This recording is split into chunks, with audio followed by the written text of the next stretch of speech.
Putumaya at Sikwati. Nako, perfect talaga sa tag-ulan. At itong halo-halo, grabe, sobrang sarap. Dito lang yan matatagpuan sa Trento, Agusan del Sur. Wow! Mostamos mga dong mga day, for today's video, palalawayin ko kayo.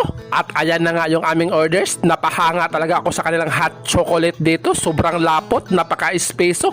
Hindi, tinipid talaga ang mga ingredients. Grabe at tabang papalayan pagtilaw ko. At ako na mismo ang naglagay ng mga asukar dyan. Tinutuyo yan nila na hindi lagyan ng sugar para ikaw na ang magbuot kung gaano kadami ang idagdag mo dyan. Ang sabi ko dyan, grabe, sobrang daming tabliya ang inilagay dyan. Hindi ka talaga magmamahay talaga. Kasi sobrang lapot na lapot talaga. At tignan nyo naman yan, na-enjoy ko yan, tinikman ko. At grabe, sobrang sarap pala talaga ng espeso. The next part of our program ay itong putumaya. Tingnan nyo naman, halos kasing laki ng aking palad. Grabe. At yung texture niya mga Dodong, basa-basa at napakabango.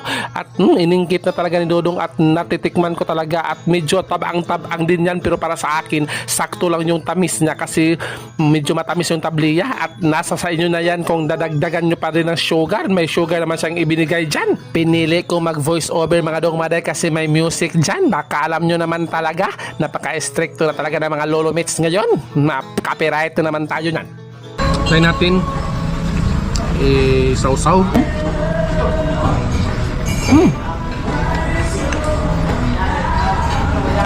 Sa moment na to mga Dong Maday, masabi ko talagang napakasarap talaga mabuhay sa mundong ibabaw dahil makakakain pa tayo ng ganito mga pagkain. Sobrang lami. At nag-order nga pala kami dito ng kanilang budbud. Alam nyo ba yung budbud nila ay napaka-sweet. Nagakos pa talaga yan kaya tinatanggal ko yan kasi kanina pa yan nagakos. At chocolate flavor nga pala yung pinili ko kasi hindi para ko nakatilaw niyan. At yan na nga mga Dong Maday, bumungad sa akin yung budbud na sobrang brown at iningkit ko na. Wow, ang lasa niya hindi ko in-expect. Lasang budbud pa rin pero may pagka-chocolate. Wow! Pero maninibago ka talaga sa kanyang kulay. Masarap din sa mga Dong Maday.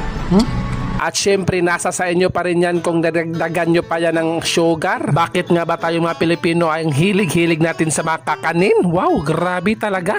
Yan o. At ito na nga mga Dong Maday, panghimagas pa talaga. Yan o, may halo-halo tayo dyan. At imikos-mikos ko na yung halo-halo na yan kasi alam nyo naman nung first time kong kumain ng halo-halo, hindi ko talaga minikos-mikos. Kaya sabi ko, bakit ganito yung halo-halo? Ang tabang-tabang sus. Nako, hindi ko talaga edukay yun. Nakakaloka yun. Kaya yun talaga ang pinaka hindi ko makakalimutan ng experience ko sa pagkain ng halo-halo.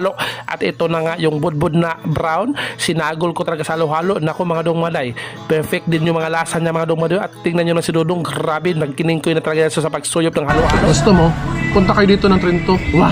At dahil hindi mahilig yung asawa ko ng halo-halo, ako na naman talaga magkalisod sa pag-ubos ng halo-halo na yan. Wah! Babay na mga Dong Maday. Ayan, may pasalubong ako sa inyong mangustin tea. Ubusin nyo yan ha, inumin nyo.